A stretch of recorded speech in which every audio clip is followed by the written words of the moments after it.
ہماری زندگی کا اگر اللہ اور اللہ کے رسول کی تعلیمات کے تابع ہو. جی یہ تابع ہونا اسی کو اطاعت کہتے ہیں. یہ اگلا تقاضا بن جاتا ہے تعلق باللہ کا کہ ہماری زندگی کا ہر عمل اللہ کے احکام کے تابع ہو اور رسول پاک صلی اللہ علیہ وسلم کی سنت کے مطابق ہو. اس کو اطاعت کہتے ہیں. تو یہ اگلا تقاضا بن جاتا ہے. تو اس کے اطاعت الہی کے کیا ثمرات ہیں ہماری زندگی میں؟ Allah subhanahu wa ta'ala says in the Quran in Surah Talaq, وَمَن يَتَّقِ اللَّهَ يَجْعَلْ لَهُ مَخْرَجًا. So, and whoever fears Allah subhanahu wa ta'ala, He makes a way out from him from pain and grief of this world and the hereafter. So Allah subhanahu wa ta'ala is saying that if you are fearing me, if you are following my directions, if you are obeying me in every single aspect of your life, then I will make it easy for you. I will make a way out from any problems that you might face, and that's not a guarantee for just this world, it's a guarantee for the hereafter as well. So both Yawm al-Qiyamah and the dunya go together. And in the next ayah Allah subhanahu wa ta'ala says, وَيَرْزُقُهُ مِنْ حَيْثُ لَا يَحْتَسِبْ وَمَنْ يَتَوَكَّلْ عَلَى اللَّهِ فَهُوَ حَسْبُهُ. And He gives His sustenance from a source which He can never think of. So if you think that because you are at your workplace you can't pray or you can't do any of your other things, Allah subhanahu wa ta'ala says no. If you are fearing of Allah subhanahu wa ta'ala, and if you make that time to turn towards Allah subhanahu wa ta'ala, if you have that intention that you are doing it to provide halal rizq, then Allah subhanahu wa ta'ala says that I will give you sustenance from a source that you never thought of before. And then whoever puts his trust in Allah subhanahu wa ta'ala, Allah subhanahu wa ta'ala is sufficient for him. So it's about putting your trust into Allah subhanahu wa ta'ala.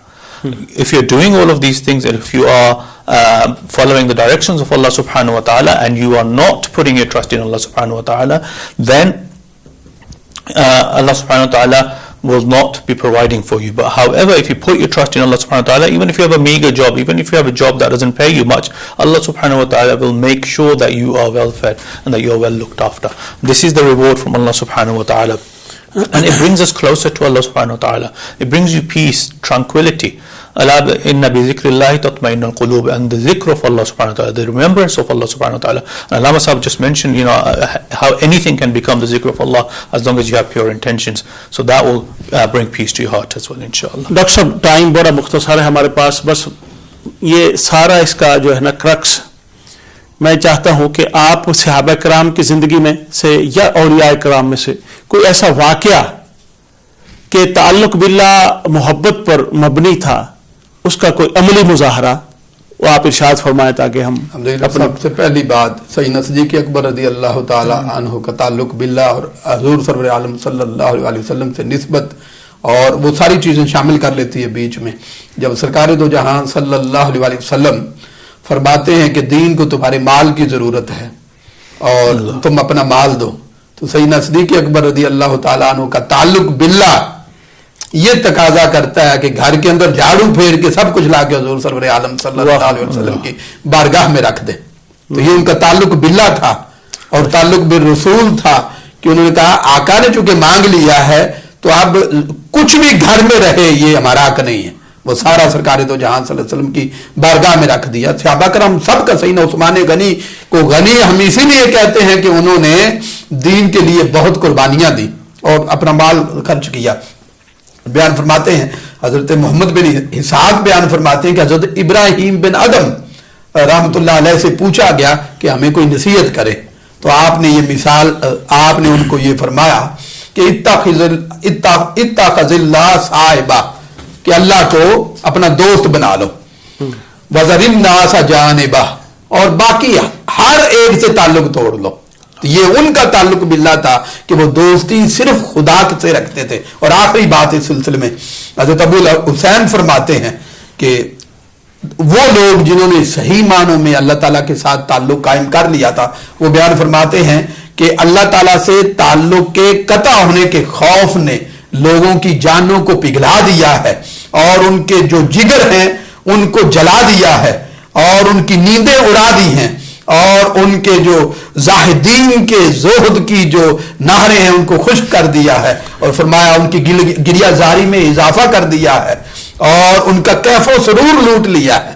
تو تو جن کے دل کے اندر محبت پیدا ہو جاتی ہے پھر ان کی زندگی صرف محبوب کے ذکر اور اس کے تعلق کے ساتھ وابستہ رہتی ہے. ماشاءاللہ. ناظرین، آج ہم نے کوشش کی کہ تعلق باللہ اور اس کے تقاضے اس موضوع پر کچھ اظہار خیال کر سکیں. ہم نے یہ ٹوٹی پھوٹی کوشش کی. اللہ تعالیٰ اس کو اپنی بارگاہ میں قبول فرمائے. چند اعلانات ہیں جو آئندہ پروگراموں کے لیے ہیں. کل کا مضمون انشاءاللہ تعالیٰ تعلق بالرسول یا ربط رسالت اور اس کے تقاضے ہوگا. تو آپ پروگرام میں شرکت کر سکتے ہیں، کالز کر سکتے ہیں اور اپنے آئیڈیاز دے سکتے ہیں. اور کل کے پروگرام میں پاکستان سے منہاج القرآن انٹرنیشنل کے ای لرننگ سے ہمارے انتہائی واجب الاحترام معزز قاری اور نعت خوان قاری محمد وقاص باروی صاحب انشاءاللہ تعالی شرکت کریں گے. اور میں ایک اور درخواست کرنا چاہوں گا کہ آئندہ پروگراموں میں 16 رمضان کو ہم انشاءاللہ تعالی سیدہ عائشہ صدیقہ رضی اللہ تعالی عنہا کے حوالے سے ان گفتگو کریں گے. اور پھر 17 رمضان کو اصحاب بدر کے حوالے سے گفتگو کریں گے یوم فرقان پر. آپ دری اسناد جو کچھ کلام پڑھ سکیں اور ان عظیم ہستیوں کی بارگاہ میں قرآن پاک پڑھ کر ہدیہ کرنا چاہیں، درود و سلام پڑھ کر ہدیہ کرنا چاہیں اور دیگر کلمہ خیر پڑھ کر ہدیہ کرنا چاہیں تو آپ کالز کا سلسلہ جاری رکھیے گا اور اپنا پڑھا ہوا کلام لکھواتے رہیے گا اور پروگرام کے ساتھ کنیکٹڈ رہیے. انشاءاللہ تعالی اس پروگرام کی برکت سے ہم ان ہستیوں کی بارگاہ تک پہنچیں گے. اجازت دیجیے پیغام افطار سے محمد شاہد بابر کو درخواست کرتا ہوں ڈاکٹر رفیق حبیب صاحب کی خدمت میں آج کے پروگرام کی دعا فرمائیے. اللهم صل على سيدنا مولانا محمد وعلى آله وصحبه وبارك وسلم. ربنا آتنا فی الدنیا حسنہ وفی الآخرۃ حسنہ وقنا عذاب النار. باری تعالیٰ ہمارے صیام کو، ہمارے قیام کو، ہماری تلاوت کو، ہمارے اذکار کو، ہماری عبادات کو اپنی بارگاہ میں شرف و قبولیت عطا فرما. حضور کی پوری امت کے حال پر فضل و کرم فرما. پوری امت پر اپنی انوار و تجلیات کی بارشیں فرما. حضور سرور عالم صلی اللہ علیہ وسلم کی امتی جتنے پریشان حال ہیں، بیمار ہیں، ان سب کی پریشانیاں بیماریاں دور فرما دے. سب کی جائز خواہشات کو پورا فرما دے. سب پر اپنا خاص فضل اور کرم فرما. ربنا تقبل منا انك انت السميع العليم وتوب علينا انك انت التواب الرحيم. صلى الله تعالى على خير خلقه محمد وعلى اله وصحبه وبارك.